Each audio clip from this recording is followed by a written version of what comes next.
La guerra del agua. En la zona conurbada Veracruz Boca del Río volvió a estallar un tema que cada verano regresa: el agua. O más bien, la sospecha de que el agua no siempre sigue la misma ruta para todos.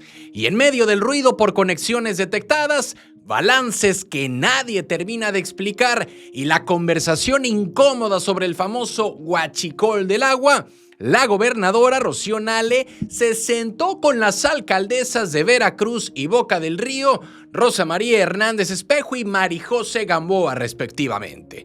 Y la señal que salió de esa mesa fue clara: el abasto está garantizado, pero el tema de fondo no es solo si hay agua, sino cómo se está administrando y quién realmente la controla. La reunión, junto con Rocío Nale, estuvo acompañada la gobernadora por Rosa María Hernández Espejo y Marijose Gamboa Torales, para estar discutiendo, para estar comentando esta situación que definitivamente ha acaparado todos los encabezados de los medios de comunicación. Según lo informado, se acordó revisar a fondo el balance del agua y el funcionamiento del sistema de distribución. Es decir, entender cuánta agua entra, cómo se reparte y dónde se está quedando. Porque el problema no parece ser la intención de que el servicio funcione. El tema está en la operación, en las tuberías, en las conexiones y en la administración real del recurso. Y es que en las últimas semanas el tema del agua dejó de ser técnico para convertirse en conversación política. Aparecieron señalamientos sobre tomas detectadas en Boca del Río, dudas sobre la legalidad de ciertas conexiones y preguntas sobre la disponibilidad real del agua para la población. No es una discusión menor, porque cuando se habla de huachicol del agua, lo que realmente se pone sobre la mesa es si el sistema está funcionando parejo o si hay fugas que van más allá de lo físico. Desde los municipios se han defendido que las instalaciones cumplen con la normatividad y que el servicio está operando dentro de lo establecido. Pero al mismo tiempo, desde el Estado se insiste en revisar los números, transparentar información técnica y entender con precisión cómo está funcionando el sistema hidráulico. Las ganas de ordenar el tema están, pero el asunto es que la maquinaria administrativa del agua en esta región lleva años funcionando con inercias complicadas. Por eso la reunión no solo fue un encuentro institucional, también fue un mensaje político hacia una zona donde el agua siempre termina siendo tema sensible, especialmente cuando se acerca la temporada de calor y empiezan los tandeos, empiezan las quejas y empiezan las pipas. Y cuando la conversación pública ya empezó a girar alrededor del huachicol del agua, lo que sigue no es menor: entender si el problema es escasez o administración, porque en Veracruz y Boca del Río la pregunta ya no es solo si hay agua. La pregunta que empieza a escucharse en la calle es otra: si el agua está garantizada, entonces ¿por qué cada año parece que alcanza menos? ¿Cansados de las mismas noticias de siempre, con los mismos de siempre? Aquí lo contamos sin rollos, directo y diferente. Dale click a la campanita, suscríbete y entérate de lo que de verdad está pasando en Veracruz y en la política. Noticias locales. Racing rompe silencio por muerte. El fútbol en Veracruz volvió a meterse en una zona incómoda. Una riña entre barras en Boca del Río terminó con un aficionado muerto, 2 personas gravemente heridas y ahora con el dueño del Racing de Veracruz pidiendo una segunda oportunidad. Y no fue dentro del estadio, fue afuera. Pero cuando la violencia aparece alrededor del fútbol, la línea entre lo que pasa dentro y lo que pasa en la calle se vuelve muy delgada. Y ahí es donde empieza la discusión que hoy rodea al club. ¿Hasta dónde llega la responsabilidad de un equipo cuando su afición se desborda? El presidente del Racing de Veracruz, Luis Roca, salió a fijar postura en redes sociales. Dijo que lo ocurrido en las inmediaciones del estadio Hugo Sánchez fue provocado por delincuentes y que esos responsables deben ser detenidos y juzgados conforme a la ley. Esto mancha el fútbol, esto no es nuestra esencia. Nos sentimos muy tristes, somos un equipo nuevo que ha crecido muy rápido. Tenemos 3 años aquí y hemos hecho y conseguido cosas muy buenas, pero nos ha afectado mucho la inexperiencia en este tipo de asuntos. Aprenderemos, tomaremos todas las medidas. También dejó claro su línea. Lo que ocurre dentro del estadio sí es responsabilidad del club, pero lo que pasa afuera corresponde a la seguridad pública. El problema es que la violencia ocurrió justo después del partido entre Racing de Veracruz y Celaya. Y en medio de la confrontación entre barras, murió Carlos Alberto Ortiz, conocido como Villic, y 2 personas más quedaron gravemente heridas. Las autoridades ya detuvieron a 2 presuntos implicados, investigados por homicidio doloso calificado. Pero el golpe a la imagen del club ya estaba hecho. Ante ese escenario, Roca, el presidente del equipo, pidió algo que no suele escucharse tan pronto después de una tragedia: una segunda oportunidad. Argumentó que detrás del equipo hay jugadores, hay trabajadores, utileros y familias que dependen de la actividad del club.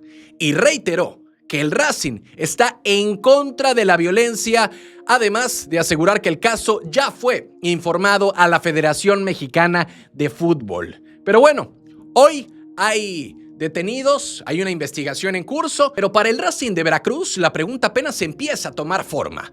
Si el club pide una segunda oportunidad, la discusión será quién decide si realmente la merece. Noticias locales. Masacre en Cuautla. Sí, Coatzacoalcos volvió a quedar marcado por una escena brutal. Un ataque armado a plena luz del día dentro de una oficina dejó 4 personas muertas y 2 más heridas en la colonia María de la Piedad. Ocurrió en la avenida Lázaro Cárdenas, en una zona céntrica de la ciudad, frente a oficinas públicas. Un lugar donde la rutina normalmente es de trabajadores entrando y saliendo y no de disparos y pánico. El dato que rápidamente empezó a circular es que el inmueble operaba como financiera, pero también aparecieron versiones que apuntan a algo más delicado detrás de esa oficina. Según los primeros reportes, hombres armados llegaron en motocicleta, entraron directamente al edificio y abrieron fuego contra las personas que estaban dentro. 3 hombres y una mujer murieron en el lugar. 2 mujeres más resultaron gravemente heridas y fueron trasladadas a hospitales bajo resguardo. Todo ocurrió en cuestión de minutos. Los agresores escaparon y dejaron una escena que obligó a desplegar a policías estatales, Guardia Nacional y personal ministerial en toda la zona. Con el paso de las horas empezaron a conocerse las identidades de algunas de las víctimas, lamentablemente, que sufrieron este terrible asesinato. Autoridades ministeriales confirmaron que varias trabajaban en una empresa llamada Progresa, que operaba como financiera en la ciudad. Las autoridades, sin embargo, mantienen abierta la investigación y aún no han confirmado la autenticidad del video ni el móvil del crimen. Pero el hecho ocurrió además en una colonia que tiene un peso particular dentro de la ciudad. Ahí mismo se ubica la casa de la gobernadora Rocío Nale, lo que obviamente provocó que el ataque generara todavía más ruido político y mediático. Pero más allá de la cercanía geográfica, el foco de la investigación está en entender qué tipo de operación funcionaba realmente dentro de ese inmueble. Porque en Coatzacoalcos la pregunta sigue abierta. No es solamente quién disparó. La pregunta más incómoda es otra. ¿Qué estaba pasando realmente dentro de esa oficina antes de que entraran los hombres armados? Noticias locales.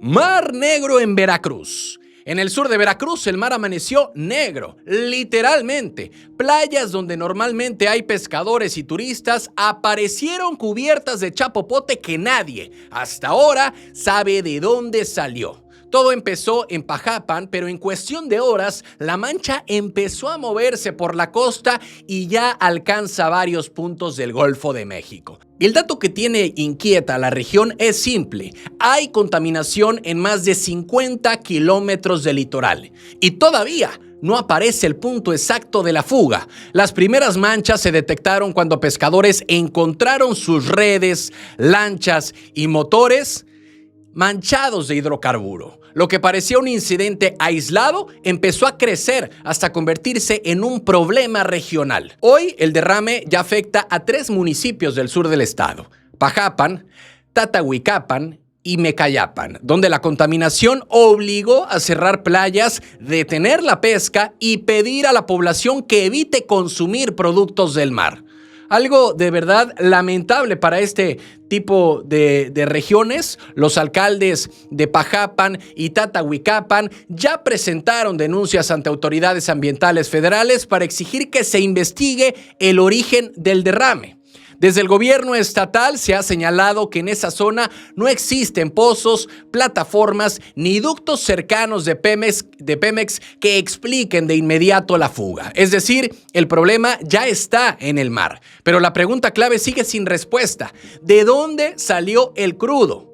Mientras tanto, en otro punto del sur del estado apareció otra alerta. Sí, lamentablemente, en Minatitlán se detectó una fisura en un oleoducto que provocó un escape de hidrocarburo y movilizó a cuerpos de emergencia. El olor del crudo alcanzó a una comunidad cercana y 3 menores tuvieron que recibir atención médica por náuseas y dolor de cabeza. Por ahora, autoridades aseguran que ese incidente está controlado, pero en la costa del Golfo la historia es distinta, porque mientras el chapopote sigue llegando a las playas, el origen del derrame sigue siendo un misterio. Noticias locales. Otra joven desaparecida en Veracruz. En Nogales, en la zona de las altas montañas de Veracruz, hay una familia que lleva 2 días sin saber dónde está Fernanda. María Fernanda Hernández, una joven de 24 años, originaria de Camerino Zeta, Mendoza, desapareció después de haber sido vista por última vez en ese municipio. Desde entonces comenzaron a circular fichas de búsqueda, mensajes en redes sociales y el mismo llamado que se repite cada vez que alguien desaparece: que la gente ayude a compartir la información. La Comisión Estatal de Búsqueda de Veracruz y el Protocolo ALBA de la Fiscalía activaron las alertas oficiales para tratar de localizarla. En las fichas difundidas aparece su fotografía y las características que podrían ayudar a identificarla. Fernanda mide aproximadamente 1,54 m, tiene piel morena, ojos café oscuro y el cabello castaño oscuro y rizado. También se detalló que la ropa que llevaba el día que desapareció, pues vestía un mayón negro tipo acampanado, una blusa blanca, chamarra negra de licra y tenis blancos marca Panam. Además, portaba una pulsera de oro tipo eslabones y otra pulsera de acero con placa y una bolsa de mano negra. Como señas particulares, tiene un lunar visible en el pómulo izquierdo.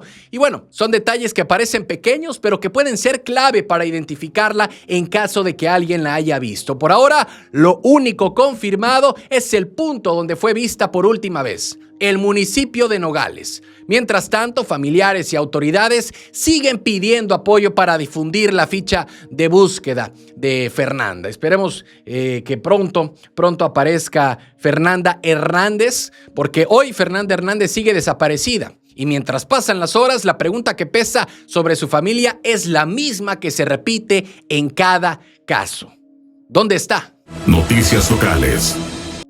El perro alvaradeño que surfea.